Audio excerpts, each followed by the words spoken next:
Olá, amados. Hoje eu quero trazer uma reflexão para os irmãos, ainda no Evangelho de Mateus, capítulo 24. Vamos ler aqui o versículo, os versículos a partir do versículo 6, diz assim: Ouvireis de guerras, de rumores de guerras, olhai, não vos assusteis, porque é mistério que isto tudo aconteça, mas ainda não é o fim. Portanto, se levantará nação contra nação, reino contra reino, haverá fome, pestes, terremotos em vários lugares. E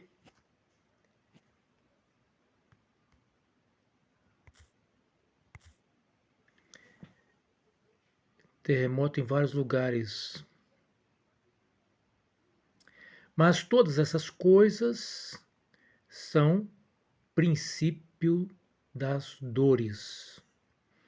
Eu quero chamar a atenção dos irmãos para nós refletirmos um pouco sobre esta expressão, princípio das dores.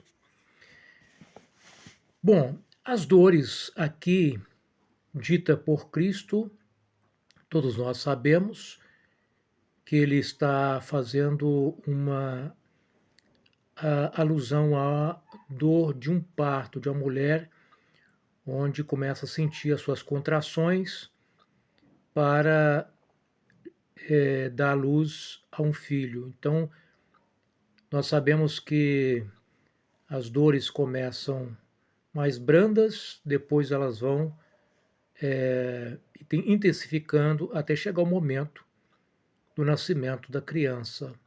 Então Jesus pega aqui essa ideia das dores de parto para falar que todo esse sofrimento é necessário, assim como também na dor de parto de uma mulher é necessário que venha as dores antes do nascimento da criança para que ocorra o nascimento. Jesus também está falando que é necessário que tudo isso aconteça, mas ainda não é o fim, mas seria apenas princípio das dores.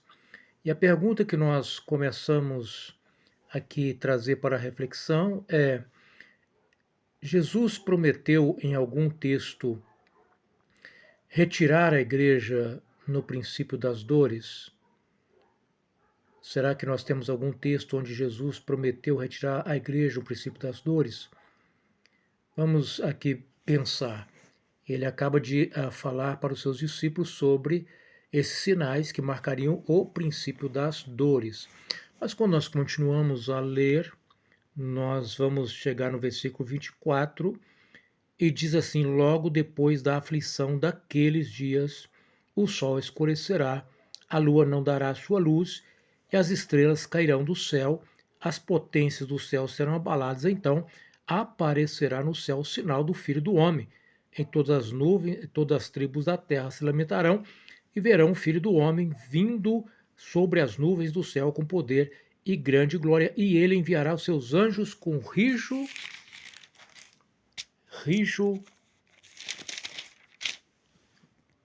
clamor de trombeta, os quais ajuntarão os seus escolhidos, quatro ventos de uma extremidade a outra extremidade dos céus.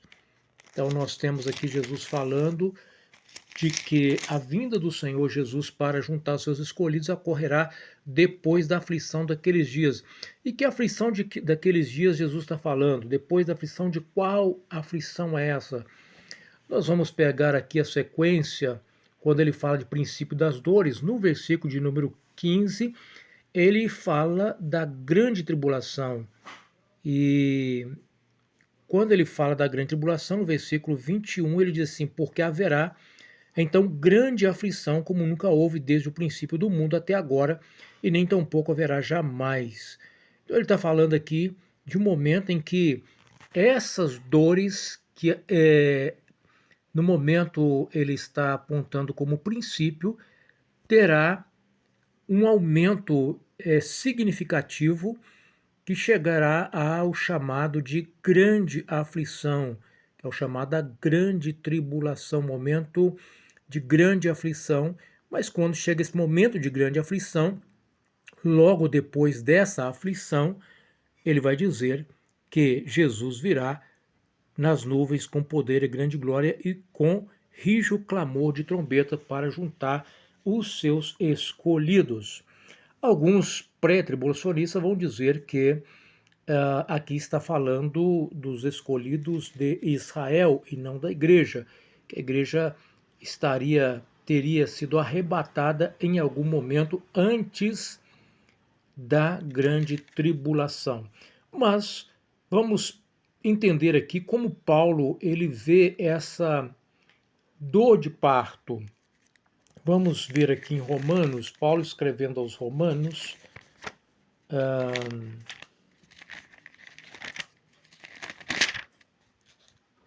capítulo de número 8.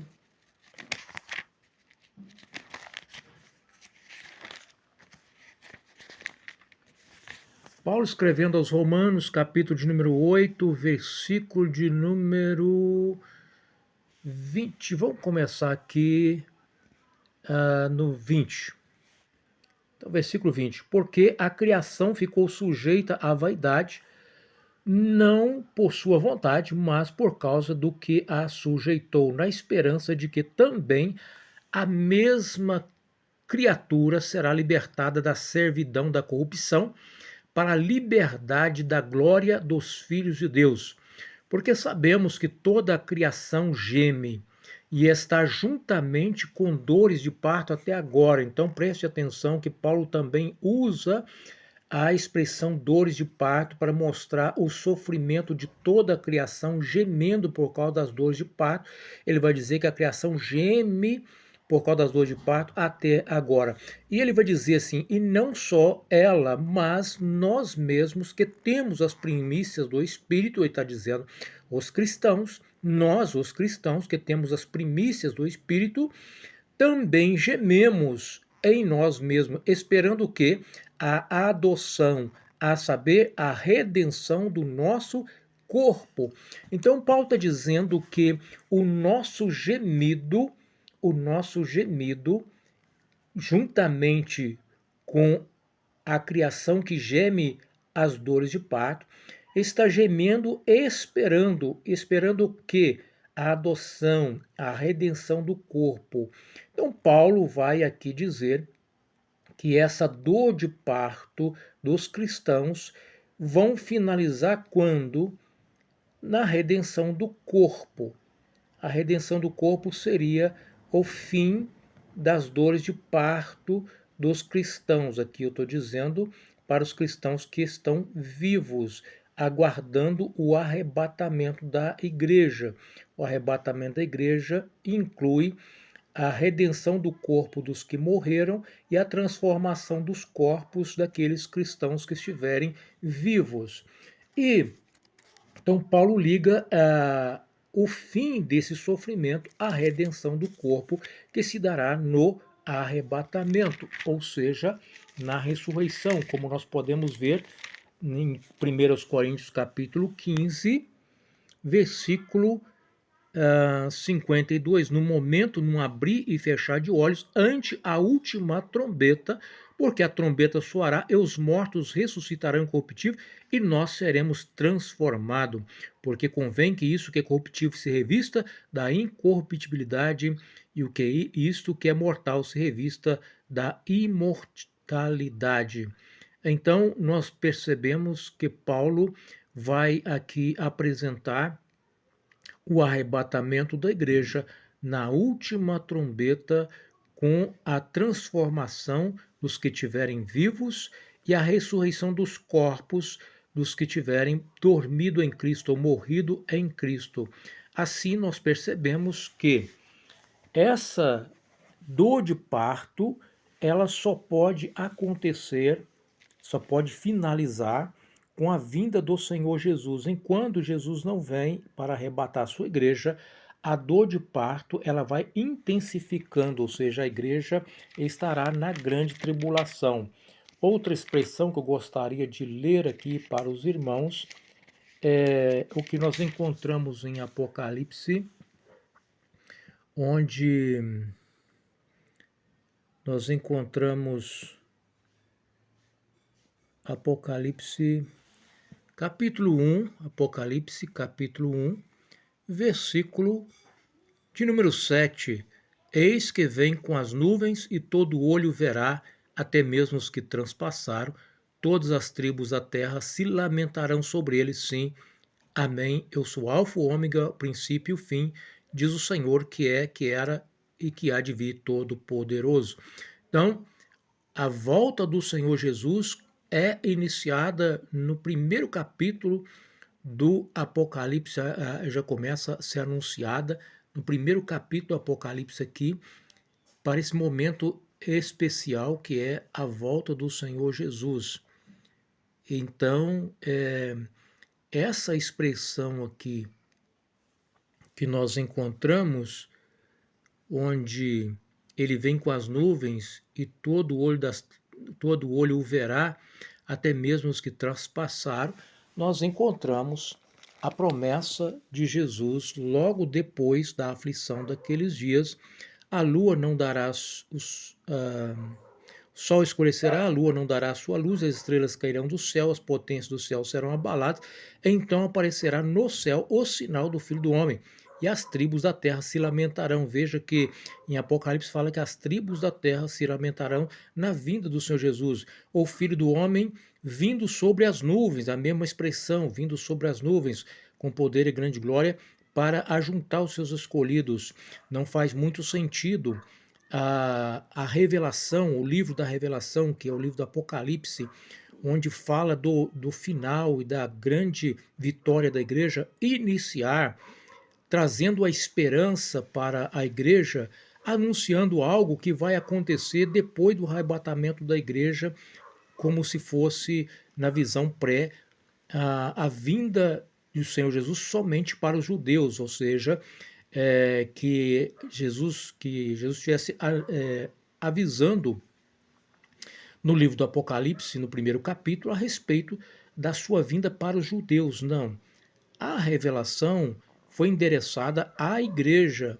Então, o Apocalipse foi endereçado para a igreja. A mensagem precisa fazer sentido para a igreja.